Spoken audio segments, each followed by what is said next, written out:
Rogelio, how did you find Carnivore? What sparked it off was that my final year of college in 2017, I had these episodes of hives that happened all over my body, and this led me down to a series of doctor visits, which ended up with a prescription from a dermatologist. And what stuck out to me during the whole process was that none of them really understood what was going on, and the prescription itself was meant to alleviate the symptoms of the hives. Not really address the core issue of what was causing them. And this started me down because I didn't want to go through that again, and I wanted to find out why that was happening. Um, so when I say hives, it's not just small bumps. I wouldn't be worried it was just that. What they were patches of raised skin, very itchy skin, the size of grapefruits, two to three of them in various places of my body, and these would happen for hours at a time, daily, and it made it very hard to focus, and when they did subside, there'd always be this numbing itch that would gnaw at the back of my head when they went away. This might be an exaggeration, but it felt like I was in a cage of my own body because I couldn't understand what was causing it, and I couldn't make it go away. I couldn't just walk away outside of my own body. And again, neither did the health professionals that I thought what should know would be causing that. The medication they did prescribe me did work. It did alleviate the symptoms, but because there was they were addressing the symptom and not the core issue, that I didn't want to go through the whole song and dance again, and that's what started me on this journey. Uh, so during that time, uh, I don't know exactly what caused me to find upon to have it upon keto, but that was my first introduction to everything. When what I do remember is that I watched a documentary called Fathead, which was a documentary trying to counter the other documentary, Supersize Me. I was talking about how you could eat healthy with fats, cheese, and such.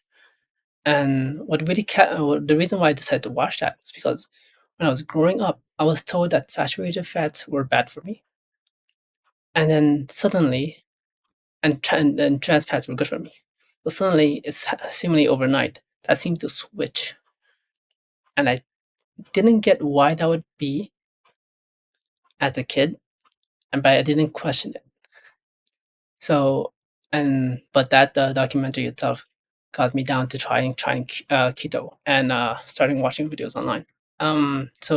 That's how I found the keto diet, and I started doing that. And in addition, I also found intermittent fasting, and I also started exercising in around 2017, 2018. And I did all of that to try and help eat better and try to see if that could uh, fix what was the issue in my body. At the time, I was at 220 pounds, and within the year, I managed to drop to 160 pounds. And then after that, I plateaued for the next 6 years. Well, not sorry, I plateaued and actually gone up, but more on that later.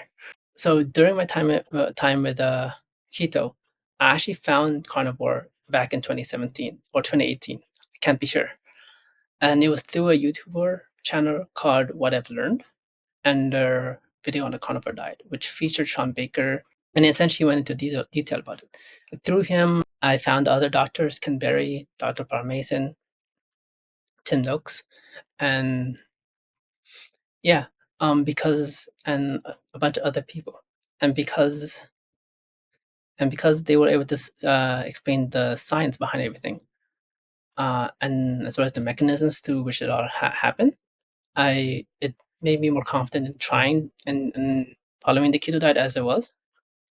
But even after all of that, I didn't feel like the need to switch directly to carnivore because keto was working for me at the time. Uh, Initially, I did experience everything that people, some have benefits, and that people would normally talk about, the brain fog and such. Up note, for me, what it helped alleviate was blue light sensitivity. So before, I had trouble looking at a computer for long periods of time, which was an issue because I was in school for programming, and which involves looking at the computer for long periods of time. So that became an issue, and I was looking for ways to address it. Initially, I did get blue light glasses, which have block out the blue light. But ever since on keto and carnivore, I've been able to stare at screens pretty well. So I don't think I need them anymore. Another symptom is carpal tunnel. So back then, my wrist would hurt throughout the day over extended use. So I would have to rest it every now and then. But that also seems to have gone away. And those things disappeared on keto? I can't really tell the transition. I can't really tell if it was on keto or carnivore Right. because I wasn't really keen on testing it. Exposure to blue light gave me headaches, so I wasn't really trying to expose myself to blue light. But I've noticed that there are times when I would get headaches, and I don't get them anymore. And as well as for the wrist thing, it just went away, and I didn't really think about it until recently. Well, not recently, but like 2 years ago when I started reassessing everything. Sometime in 2019 and 2020 is when I made the switch to carnivore, and it was partially due to curiosity, but partially because in those 2 to 3 years, every now and then I would still have an episode of the Hives, and so keto wasn't hurting me completely. And I couldn't really isolate a pattern to why they were happening. So I was hoping that on carnivore, these problems would go away completely. For the most part, they did go away. I didn't really have any episodes to speak of, and luckily, my initial dosage of the prescription, the medication, I still have some because I never had to fully use them. And I call myself a ketovore because there are times when I go back off carnivore and do keto because due to what's available in the house at the time. But it does make it so that if I do go out of carnivore, I'm able to see what I can without necessarily breaking out of ketosis. As I said, I plateaued at 160 pounds in the first year of being keto. Since carnivore, sorry, I was 160 pounds until I started carnivore. On carnivore, I've actually gained weight, but I'm not, and I'm not too concerned about that because I think it is body recomposition. But I am technically overweight at my current weight. Until a month ago, I was a little concerned because there are areas where I do have, uh, I still do have fat that I feel like I should be able to lose, particularly my belly fat. But I think I know why it's still uh, still clinging onto me, and my body doesn't want to get rid of it just yet. Over the past year, I'd regularly encounter things that shouldn't really be happening on a carnivore diet. Particularly when I'm eating clean, I would get small bumps. Sort of like the hives, but they're so small that I can't really call it hives. And it'd just be one spot or one spot here or there. I couldn't really tell why that was happening when I'm eating very cleanly, and I would feel like my energy levels are down. The reason why that happens, I think, is because I'm oxalate dumping, and that explains why my body doesn't want to get rid of the fat because that's where it's storing the oxalates in my body at the moment. Reason why I think this is happening is because during when I was doing keto, almonds, dark chocolate, and spinach were key aspects of my diet, all sources of high oxalates. So I feel like I'm paying for that now, even though I was technically at the time eating what I thought was clean. But so I'm hoping that in about a year or so, my body would be comfortable enough in losing all the oxalates, and at that point, I'll be able to lose weight again and hopefully see gains in the gym. So right now you are still around 160 pounds? No, I've gained 40, so I'm about 200 pounds. 200. And how tall are you? 5'6". I am technically obese. overall, how are you feeling about this? You feel like you're on the right path, it's just a matter of time? Yeah, because I dump in during certain on cycles. There are times when I feel like I have high energy and such, but when my body feels like it's ready to just take things out, I will feel pretty bad. Not terrible, but I'll have a spot of itchiness here and there. I think I get because I get small localized areas of hives. I think what I think what happened with the entire time I was getting episodes of hives was that my body was being overloaded with oxalates. I just wasn't realizing it at the time. And that was the reason why I would get episodes on keto that I couldn't figure out. As at the time I was thinking I was eating healthy. And then my body's reaction to having high oxalates is that hive, that itchy response, because they're entering my fat stores and such. And it's trying to hide them from causing more damage. So, right now, it's only small localized, Yeah, breakouts, yeah? yes. Nothing of the sort that were initially happened. As long as Right. and it gets worse when I'm eating clean, but I attribute that to body taking on more oxalates because I'm eating cleaner. So how are you eating day to day? I try to get beef when I can, but if not that, chicken and pork. I eat. There's no real standard. I normally make a large roast for myself and eat that throughout the week. Oh, and now and then I also include some eggs. Right. And you're eating 1 time a day? Uh, Twice, maybe 3 times. I try to I still try to intermittent fast, but there are times when when I do get hungry, and I try to listen to my body and feed myself during that time. Okay. And how have, family and friends reacted to this way of eating? Because Oh, you've been doing some level of keto to carnivore for quite a number of years now. yes. Initially, because I think my family's used to doing my own thing. They were worried. They were a little worried at first, but they believed that I knew what I was doing, so they weren't too concerned initially on keto because I was still eating vegetables and such.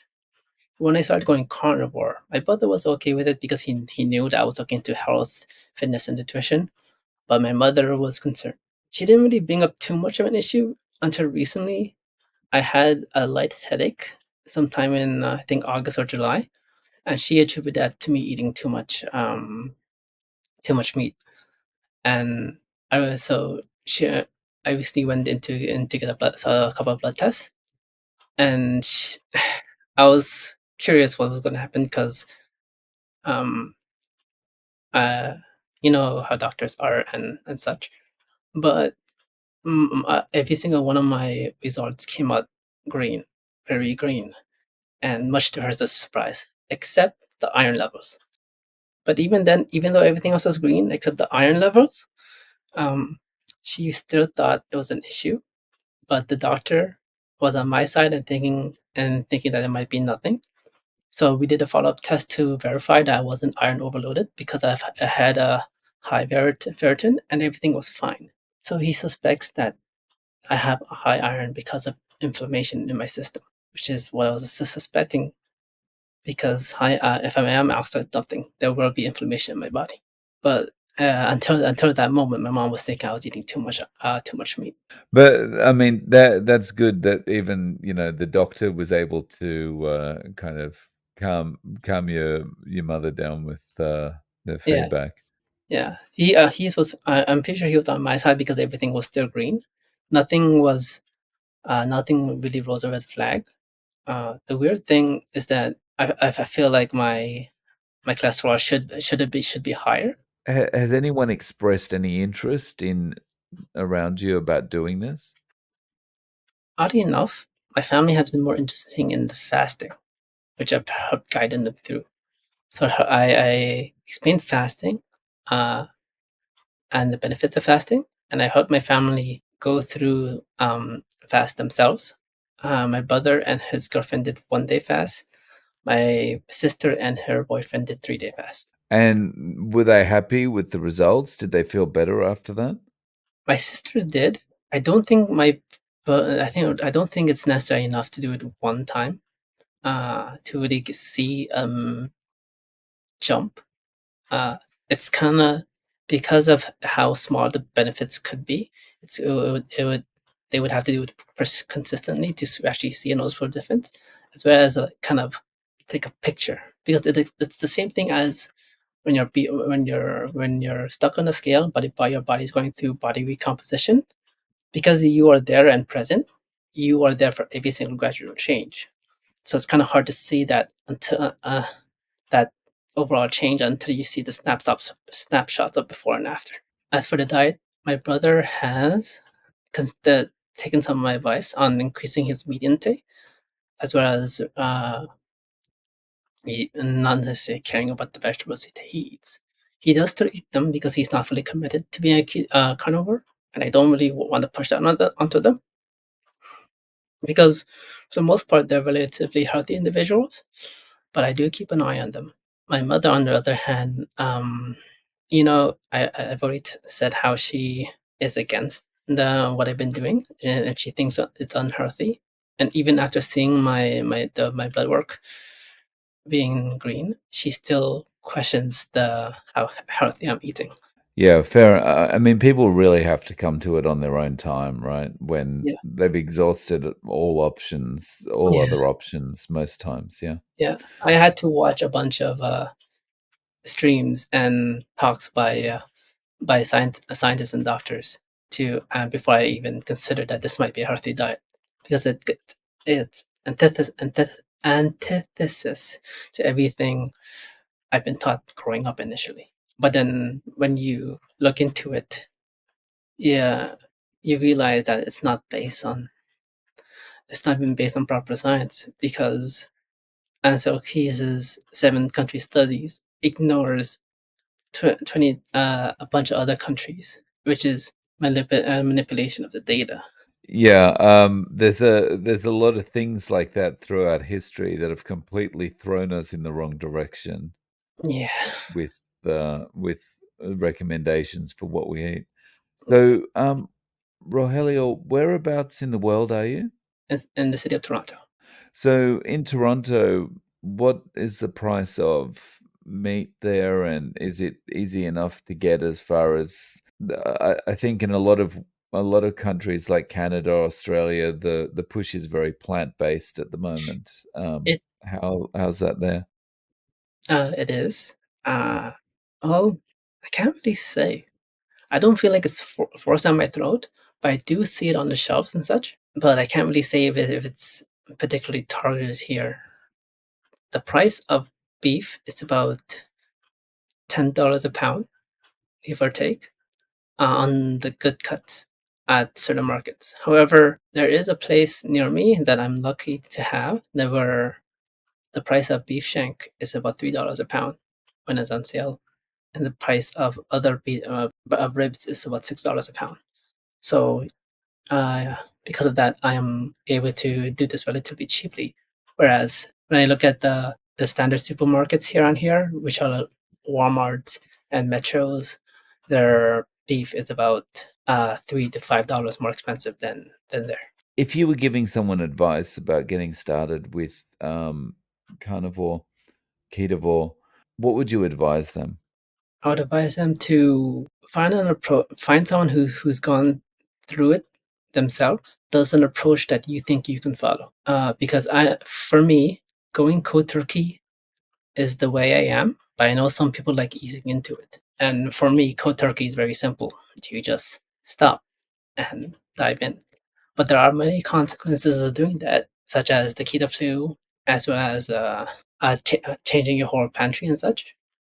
But I was willing to put in the research and the time and effort to make sure I was prepared before doing that. But someone who might want to ease into it, there are probably ways, but I'm probably not the best person to advise that. But I'm sure with your interviews, as well as many of the resources online, there's a bunch of people who have gone through that, and they'd be better equipped to tell you how to go about doing that. So, Rogelio, is there a way people can reach out to you? Do you have any social media or any way of getting in contact? I'm primarily a private person, But if anyone has any follow-up questions, they can use the email I gave you. No worries. I'll put your email address in the show notes. Thank you so much for coming on today and sharing your story, Rogelio. I really appreciate your time. Thank you for having me, Dave.